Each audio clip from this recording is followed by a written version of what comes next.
반갑습니다. 반갑습니다. 완연한 봄이 왔습니다. 네. 봄은 좋은 계절이죠? 네. 뭐가 좋아요? 날씨도 좋고. 날씨도 좋고 놀러 가기도 좋고. 네. 근데 봄은 우리가 봄 그때 본다고 그런다고 그러죠? 본다. 뭘 보느냐? 뭘 봐야 될 것 같아요? 우리가 지금 4월 달이잖아요. 대각개교회 날 4월이잖아요. 봄은 깨달음의 달이기도 하는데 결국은 깨달아야 되는데 뭘 깨달을 것이냐. 새로운 것을 볼 수 있어야 하고 은혜를 볼 수 있어야 깨달았다 할 수 있어요. 그냥 무슨 깨달았다 하는 것이 크고 뭐 거룩하고 이런 것도 있겠지만 사실은 내 주변에 있는 작은 것부터 하나씩 새로운 것을 발견할 수 있고 알 수 있고 또 그 속에서 은혜를 발견할 수 있으면 그것이 깨달음 아니에요? 그 작은 것 하나하나씩 깨달아서 큰 것이 되는 것이지 처음부터 큰 것을 깨닫는 것이 아니기 때문에 우리는 그런 작은 또 새로운 것들을 깨닫고 은혜를 깨달을 수 있는 그런 시간이 되어야 한다. 대종사님께서는 사람의 정신이 새롭게 깨어나서 새로운 세상이 될 것을 아셨어요. 그래서 물질이 개벽되니 정신을 개벽하자 이렇게 하셨죠. 물질 만능 세상이 되는데 그 중에 우리 사람의 정신도 깨어나야 한다.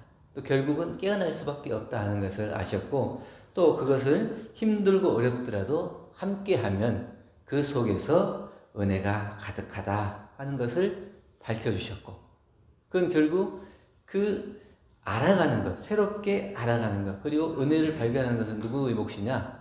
각자 나의 몫이다 하는 것을 밝혀주셨기 때문에 모든 깨달음의 첫째는 누구예요? 내가 그것을 깨닫는 순간에 그것이 살아나는 거예요. 아무리 다른 사람이 깨치고 큰 성자가 났다 하더라도 내 마음속에 그것이 자각이 없고 깨달음이 없고 은혜가 없으면 그냥 다른 사람의 깨달음인 거지 나의 깨달음이 아니에요. 4월달 대각개교의 달에 대종사님의 대각만 우리가 기쁘고 또 봉축하는 게 아니라 내 스스로의 깨달음은 어떤 깨달음이 있을까? 그걸 같이 맞춰 가자고 하는 그게 대각개교의 달 4월인 것이지 대종사님의 깨달음만 축하할 일은 아니라는 얘기예요. 어떤 교무님이 산책을 하다가 매화꽃이 예쁘게 피었어요. 그러니까 그 매화꽃을 보고 이걸 예쁘게 찍어가지고 내가 아는 사람들한테 빨리 보내줘야겠다 이렇게 생각하고 꽃을 이렇게 탁 찍었어요. 그랬더니 꽃은 예쁘게 피었는데 그 주위 배경이 매화는 먼저 다른 것보다 먼저 피기 때문에 꽃이 먼저 피어서 그 주변이 다 되게 겨울을 지나고 회색빛으로 아직 풀이 다 안 나 그런 가지들이 이렇게 있으니까 배경이 계속 마음에 걸리는 거예요. 꽃은 예쁜데 배경이 와요. 그래서 이쪽 방향을 바꾸고 이쪽 방향을 바꾸고 방향을 아무리 바꿔도 뒷배경이 좋아지지 않아. 그러니까 이거 보내는 것은 그만둬야겠다 이렇게 하고 그냥 접고 산책을 하다가 가만히 걷다가 있는 생각해 보니까 아니 꽃이 내가 처음에 매화꽃이 핀 것을 보고 그것을 전해주려고 했었는데 그 꽃은 어디로 가버리고 그 뒤에 배경이 멋지다 안 멋지다 이런 걸 따지면서 오히려 내가 처음에 마음먹었던 그 매화꽃마저도 못 보내버렸다. 예? 결국에는 그 아직 다 봄이 되기 전에 일찍 핀 매화꽃이 그 어려운 환경 속에서도 피어난 그 꽃이 이쁘기 때문에 매화꽃이 이쁘게 보인 것인데 그걸 또 놓치고 이 매화꽃이 더 좋은 곳에서 피었으면 더 멋지게 나왔을 텐데 이게 이제 우리가 말하면 분별이라는 거예요.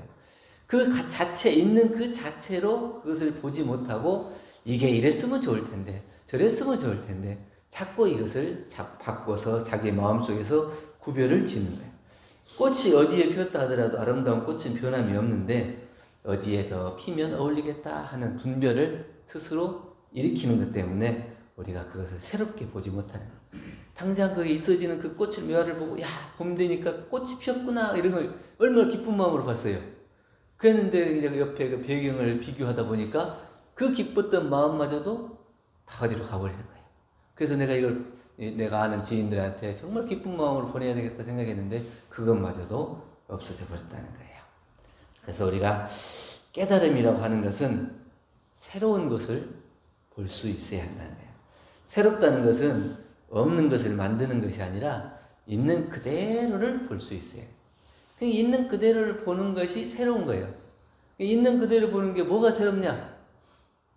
그 있는 그대로가 어제 있던 있는 그대로가 아니라 오늘 내가 보는 이 순간에 있는 그대로, 내가 지금 느끼고 있는 그 순간에 그 있는 그대로를 본다는 거예요.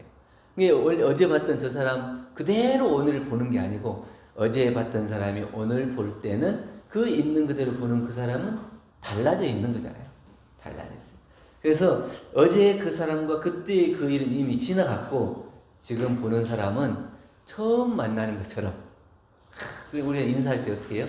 반갑습니다. 안녕하십니까? 오랜만입니다. 이렇게 인사하잖아요. 근데 그 마음이 반갑습니다의 마음이 어제 봤는데 오늘 또 반가운 건지 오늘 정말 새로운 마음으로 반가운 건지 그 마음이 있어야 된다는 거예요.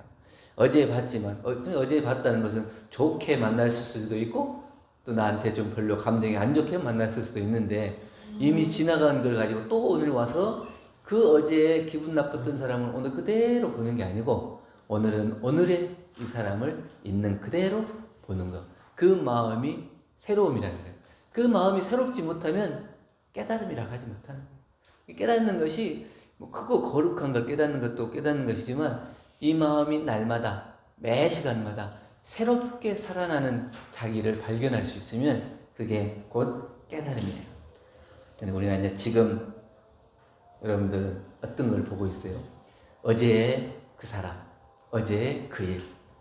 그것이 계속 이어져서 가는 건가? 만약 그 어제 그 일과 그 사람이 이어져서 간다면 그게 우리가 불교에서 말하면 업이 계속 쌓여서 다음 생으로 이어지는 거예요. 그런데 어제의 사람과 오늘의 사람이 새롭게 볼 수 있으면 업이 쌓이는 게 아니고 업이 정화가 돼요. 그럼 다음에 받을 것이 있어요, 없어요? 다음 생에는 또 새로운 사람을 볼 수 있어요. 어제의 사람을 오늘 보고 오늘 사람을 내일 보는 게 아니고 새로운 사람을 매일 보기 때문에 그 새로움으로 인해서 그 사람과 나의 얽힌 어변이 쉽게 풀어질 수 있어요. 쉽게 그것을 이해할 수 있고 풀어질 수 있어요. 늘 새로운 걸 보고 늘 깨닫게 살고 또 새로운 사람을 만나기 때문에 항상 기쁨으로 만날 수가 있게 된다. 누구에게나 봄이 오지만 느끼는 봄은 모두가 다르더라고요. 자기 성향 따라 조금씩 다를 수도 있는데 어떤 사람은 봄에 꽃 피니까 야 정말 꽃이 이쁘다 아름답다 이렇게 보는 사람도 있고 어떤 사람은 꽃 피었네 그냥 이거 그냥 그러고 지나가요. 그냥 꽃을 모르는 건 아니지만 꽃을 봐도 마음에 어떠한 느낌도 없는 거예요. 그냥 지나가고 꽃은 꽃인 거예요. 그러니까 꽃을 볼 때에 그 마음속에 정말 기쁨과 감흥이 있는 사람 그건 어떤 마음이냐면 새로운 마음인 거예요. 새로운 마음. 그러니까 꽃을 보고 그런 새로운 마음을 낼 줄 아는 사람은 내 주변에 있는 사람들을 보고도 늘 그 사람이 새롭게 보일 수 있는 거예요. 그 사람이 어제의 사람이 아니고 오늘의 사람이 아니고 내일의 사람이 아니고 다 각각 그때마다 다르게 볼 수 있어요. 그래서 그 사람이 하는 말과 그 사람이 하는 표정들을 계속 관찰해서 새롭게 볼 수 있고 거기에서 감각과 느낌이 있어요. 그렇게 볼 수 있어야 그 사람하고 이렇게 같이 만날 수가 있어요. 근데 늘 같은 사람으로 기준을 정해갖고 그냥 관념적으로 보면 그냥 꽃 피었네? 봄이니까 피었겠지? 이렇게 하고 말아버릴 수가 있다는 겁니다. 그래서 우리가 어떻게 볼 거냐. 매일 보던 것은 새롭게 보이는 순간 생명이 살아나는 거예요. 그 사람도 내가 그동안 알던 사람이 아니고 또 오늘 보니까 새롭다, 다르다 이렇게 보면 그 속에서 생명이 살아나요. 아, 내가 알지 못하는 것을 또 알게 됐다. 저 사람이 이런 면도 있었네? 이런 점도 있었네? 그러면서 늘 그 사람을 새롭게 볼 수 있는 거예요. 그러면 새롭게 볼 때는 그 사람에 대한 희망과 기대가 늘 있게 돼요. 항상 똑같은 사람이라고 보면 기대할 것도 없어요. 기쁨도 없는 거고. 그렇기 때문에 새로움을 보고 그 새로움이 깨달음이다. 이렇게 얘기할 수가 있는 거죠. 우리가 이제 얘기할 때 오늘 설교 제목처럼 네가 그럴 수 있어? 그럴 수 있어. 이렇게. 또 다른 뜻으로는 그럴 수 있어. 이게 그럴 수 있어? 그럼 올리는 거하고 그럴 수 있어. 내리는 거하고 이게 말 톤인데도 불구하고 그 속에는 담고 있는 의미가 상당히 달라요. 그러니까 내가 그럴 수 있어 이렇게 따지는 것은 새로움을 보지 못하면서 늘 같은 생각, 같은 기준으로 그 사람을 평가하는 거예요. 너는 원래 그런 사람이야. 또 그래? 넌 저번에도 그러더니 또 그럴 수 있어. 이렇게. 그럴 수 있어. 이렇게 따지는 거예요. 근데 그 사람은 변화가 없어요. 새로움을 못 봐. 그런데 그럴 수 있어. 이렇게 이해하는 것은 이미 벌써 그 사람이 달라질 수 있다는 새로운 것을 발견할 수 있는 거예요. 그렇기 때문에 늘 그 사람이 잘못하고 실수를 하더라도 너도 그럴 수 있어. 이렇게 얘기하고 이해할 수도 있게 된다는 겁니다. 그래서 우리가 어떻게 평소에 어떤 언어를 많이 써요? 올리는 말을 많이 써요? 내리는 말을 많이 써요? 그래, 그럴 수 있어. 이렇게 이해하고 넘어가요. 나도 지금 바빠 죽겠는데 너까지 그러냐? 네가 그럴 수 있냐? 이렇게 집에서도 그러고 직장에 와서도 그러고 또 친구들 만나도 그러고 그렇게 바라보면 늘 그 사람을 따지는 존재가 돼요. 그 사람은 나에게 항상 불편한 존재고 나에게 미움과 원망을 만들어주는 존재밖에 안 돼요. 그러니까 그럴 수 있어. 이해하는 건 뭐냐면 그 사람을 이해하기 전에 내가 이미 마음을 열고 내가 새로운 것을 볼 수 있는 준비가 되는 거예요.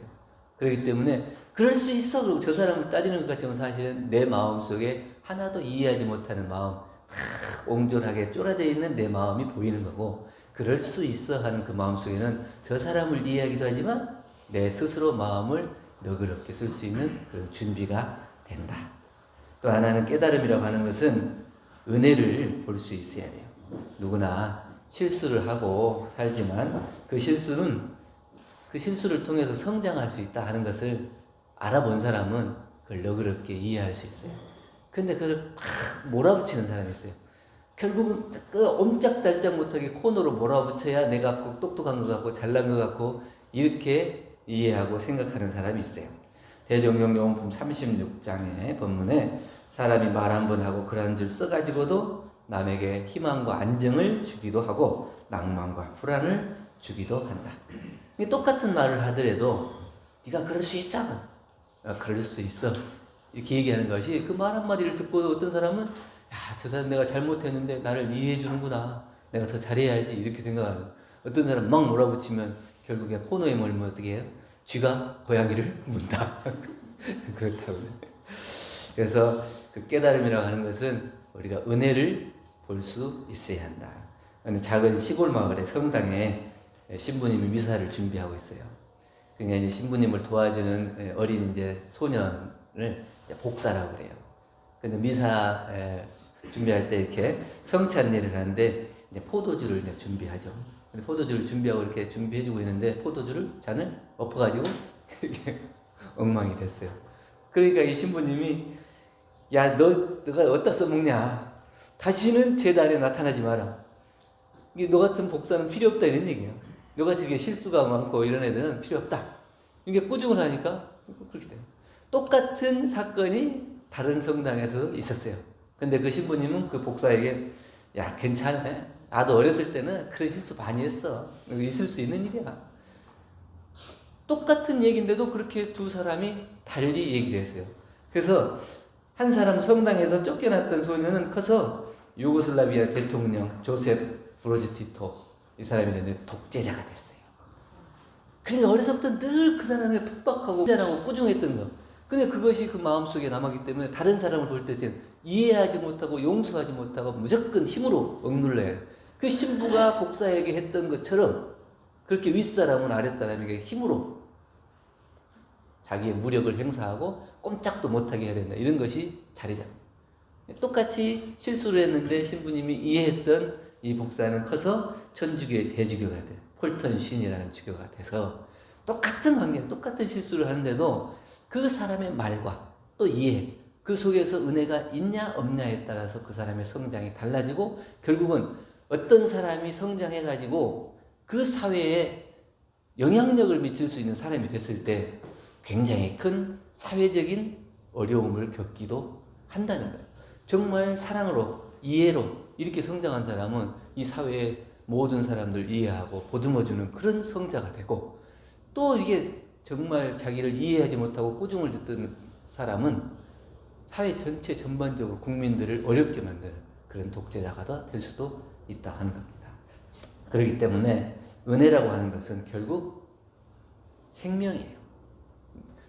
덕을 가진 사람이 은혜를 만드는 거예요. 우리가 대종사님께서 인도품 1장 2장 도덕에 대해서 말씀해 주셨는데, 인도품 2장에 보면 이런 말씀이 있습니다. 덕이라고 하는 것은 쉽게 말하면 어느 곳 어느 일을 막론하고 오직 은혜가 나타나는 것을 말한다. 결국 어떤 일을 하든지 어디를 가든지 거기에서 은혜가 나타나야 덕을 행한다고 하는 거예요. 도를 알았다는 사람으로서 덕이 나타나지 않으면 도를 모른다. 그러니까 덕을 놔두는 사람은 도가 보이지 않더라도 그 마음속에 도를 갖추고 있는 거예요. 그 도를 갖춘 도를 따라서 덕이 나타나요. 근데 잘못된 도를 익히면 덕이 안 나타나요. 덕이 나타나지 않으면 아무리 내가 도를 얻었다 한다 하더라도 그게 도라고 하기가 어렵다는 거예요. 그래서 우리는 그 마음속에 항상 은혜가 나오고 덕이 나오고 그래야 그 사람이 바른 깨달음을 얻은 사람이다. 그럴 수 있어 하는 건 뭐냐? 변하지 않을 사람으로 우리가 단정지어서 미움과 원망을 놓지 못하는 거예요. 너는 항상 그런 사람이야. 그렇게 단정해버리는 거예요. 그 속에 이미 딱 정해버린 거에서는 한치의 여유도 없어요. 그래서 그 사람을 이해하려고 하는 마음 자체가 없기 때문에 그 속에서는 은혜가 생기지가 않죠. 그럴 수 있다. 이해하는 데는 보이는 것이 전부가 아니라 보이지 않는 것도 볼 수 있고, 보이지 않는 그 속에는 따뜻한 위로를 건넬 수가 있다는 거예요. 우리가 탓으로 돌리면 이 세상 모든 것이 원망과 미움으로 가득 차 있는 것 같아요. 탓하려면 뭐 탓 안 할 사람이 어디 있어요? 다 네 탓이다, 네 탓이다. 이건 이래서 탓이고, 이건 이래서 탓이고, 다 탓이요. 빨래를 집에서 빨래를 잘 안 해놔도 아들 탓이고, 딸 탓이고, 또 남편이 안 도와주면 남편 탓이고, 누구 탓이고, 누구 탓이고, 탓하려면 한도 끝도 없어요. 그러나 누구 덕분이다 생각하면 또 그것도 한도 끝도 없더라고. 네가 이렇게 해줬으니까 내가 이렇게 하지. 네가 도와줬으니까 이만큼 할 수 있지. 네 덕분에 내가 이만큼 또 산다. 덕분을 생각하면 또 그것도 한도 끝도 없이 은혜가 생기는 거거든요.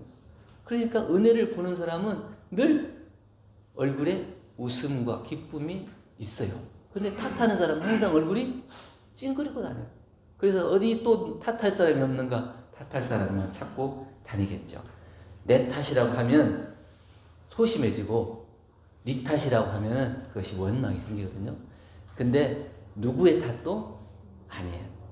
다만 그때 그 상황에서 그 일이 일어난 것일 뿐이지, 그것이 뭐 과거에 뭐 저 사람이 어때서 이런 일이 생기고, 또 뭐 과거에 나한테 잘하고 못하고 때문에 생기고 이렇게 끌어올 것도 없고, 그냥 그 순간에 거기에서 그런 일이 있어지는 현상일 뿐이다. 그건 지나가는 것이다.